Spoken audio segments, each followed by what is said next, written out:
देखो एमएचसीयू की fifth movie थमा रिलीज हो चुकी है और इस मूवी में इस यूनिवर्स के बारे में इतने सारे डिटेल है और इस यूनिवर्स में आगे क्या होने वाला है ये भी इस मूवी में हमें बताया गया है। और साथ ही हमें ये भी बताया गया है कि इस यूनिवर्स का थानोस होने कौन वाला है।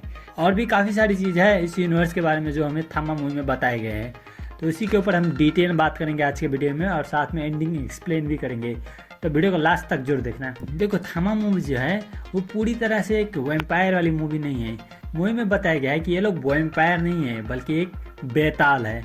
वैम्पायर से अलग है मगर बेताल है, सेम टू सेम नहीं है, अलग है वैम्पायर से। और इस मूवी में हमें बेताल का ओरिजिन भी बताया गया है कि आखिरकार बेताल बना कैसे, उसका ओरिजिन क्या है।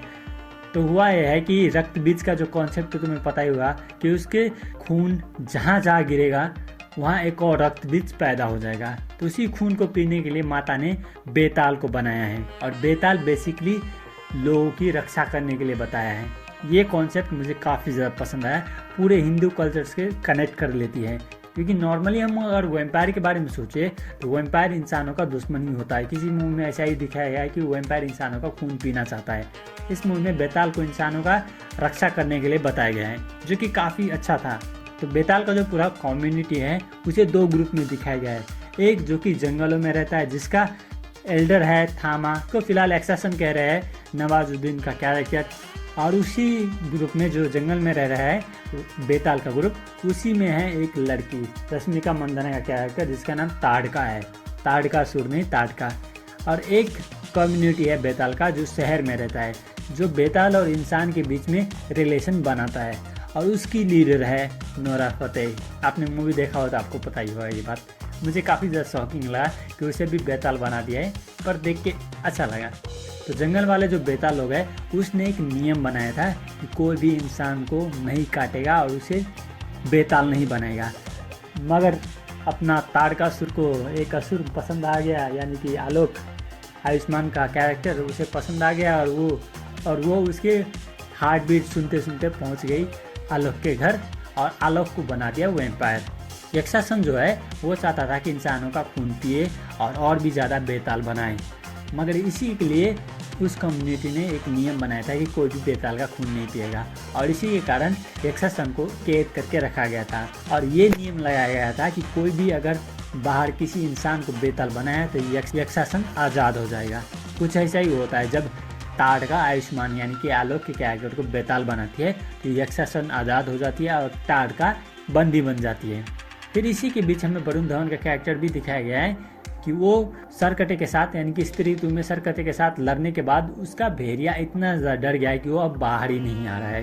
तो उसे भेड़िया दोबारा से बनने के लिए, ताकतवर बनने के लिए उसे वैम्पायर का यानी कि बेताल का खून पीना होगा, जिसके कारण हमें वैम्पायर वर्सेस भेड़िया देखने को मिला, यानी कि बेताल वर्सेस भेड़िया, जो कि काफ़ी सही था।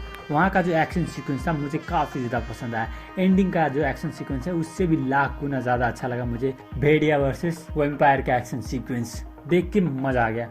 मगर जिस तरीके से वरुण धवन का कैरेक्टर वो एक बूंद खून के लिए तरस जाता है और उससे जो मिलता है और उसके बाद जो रिजल्ट हमें देखने को मिलता है, एब्सोल्यूट सिनेमा। फिर हम आगे बढ़ते हैं तो आयुष्मान का कैरेक्टर आलोक अब बेताल बन चुका है और वो जा रहा है अपनी महबूबा यानी कि ताड़का को छुड़ाने, क्योंकि ताड़का को कैद कर लिया गया है नए बेताल बनाने के जुर्म में। तो चला जाता है वो जंगल में और उस जंगल में एक्शन सीक्वेंस हमें देखने को मिलता है जो उतना ज़्यादा कुछ खास लगा नहीं, क्योंकि यक्षासन का कैरेक्टर भले ही ताकतवर था, आयुष्मान के कैरेक्टर को आलोक को मार भी देता है ऑलमोस्ट। मगर उस कम्युनिटी में एक नियम था, मगर उस कम्युनिटी में एक टाइटल है थामा, जो कि उस पूरे बेताल का किंग को बताया जाता है। और वो किंग वही बनेगा जो कि बेताल भी है और उसके सीने में दिल धड़कता भी है, जो कि काफ़ी इंटरेस्टिंग है। क्योंकि अगर कोई इंसान बेताल बन जाता है तो वो मर ही जाता है, उसका सीने का उसका जो धड़कन है वो धड़कना बंद कर देता है, बेसिकली वो मर जाता है। मगर इस मूवी में ऐसा नहीं दिखाया गया है। अपने आयुष्मान का कैरेक्टर शुरू में तो वो मर ही गया था, धड़कन धड़क नहीं रहती, वो बेताल बन चुका था। मगर आयुष्मान के कैरेक्टर को फिर से मारने की कोशिश की और वो ऑलमोस्ट बेताल से भी मर गया था। फिर वहाँ का जो माता है, उस कम्युनिटी का जो माता है, उसने आयुष्मान के कैरेक्टर को थामा यानी कि किंग बना दिया, उसकी धड़कन उसे वापस ला दी और साथ ही वो एक बेताल बन गया। और एंडिंग में सब कुछ ठीक हो गया, अपने यक्षासन कैद में चला गया और ताड़का रिलीज हो गई। मगर जब यक्षासन कैद में चला गया तो उसके पास पता है कौन आया? सरकटा। अगर स्त्री 2 में जो सरकटा मर गया है तो आखिरकार यहाँ पर जो सरकटा देखने को मिला वो कौन है? मुझे लग रहा है कि ये सरकटा और कोई नहीं बल्कि अक्षय कुमार का कैरेक्टर है, क्योंकि उसी सरकटे का वंशज है अपने अक्षय कुमार का कैरेक्टर। और स्त्री 2 के एंड में हमने देखा था कि अक्षय कुमार का कैरेक्टर उस लावा को पी लेता है जिस लावा में सरकटा मर गया था। तो इसका मतलब इस पूरे यूनिवर्स का यानी कि MHCU का थैनोस और कोई नहीं बल्कि अक्षय कुमार का कैरेक्टर है, क्योंकि अब सरकटा अक्षय कुमार की बॉडी के साथ ऑपरेट कर रहा है इस पूरे चीज़ को। और यक्षासन जो कैद में उसे सरकटा आज़ाद करके अपने साथ ले जाता है। तो देखो सरकटा अपना पूरा फील्डिंग सेट कर रहा है महायुद्ध के लिए। जो इस यूनिवर्स के एंड में जो 2 मूवी आने वाले हैं, पहली महायुद्ध और दूसरी है महायुद्ध, उसका तैयारी कर रहा है सरकटा। वो अपना विलेन का पूरा टोली बना रहा है। और इस मूवी में एक और चीज़ होता है जो भेड़िया 2 को सेटअप करता है। तो बेसिकली इस थामा का जो बड़ा एल्डर है वो थामा से कहता है कि अगर तुम्हें यक्षासन को फिर से हराना है तो तुम्हें इससे भी पावरफुल बनना है, क्योंकि यक्षासन अब बाहर जाने वाला है और इंसानों का खून पीने वाला है। और उसके खून पीने के बाद यक्षासन और भी ज़्यादा पावरफुल होने वाला है। तो उसको हराने के लिए तुम्हें और भी ज़्यादा पावरफुल होना पड़ेगा। थामा को वो बोलते हैं एल्डर। और साथ ही एल्डर थामा को कहते हैं यानी कि आलोक को कहता है कि अगर तुम्हें पावरफुल बनना है तो तुम्हें भेड़िया का खून पीने पड़ेगा। और वहीं दूसरी तरफ भेड़िया को और पावरफुल बनना है तो उसे बेताल का खून पीना पड़ेगा।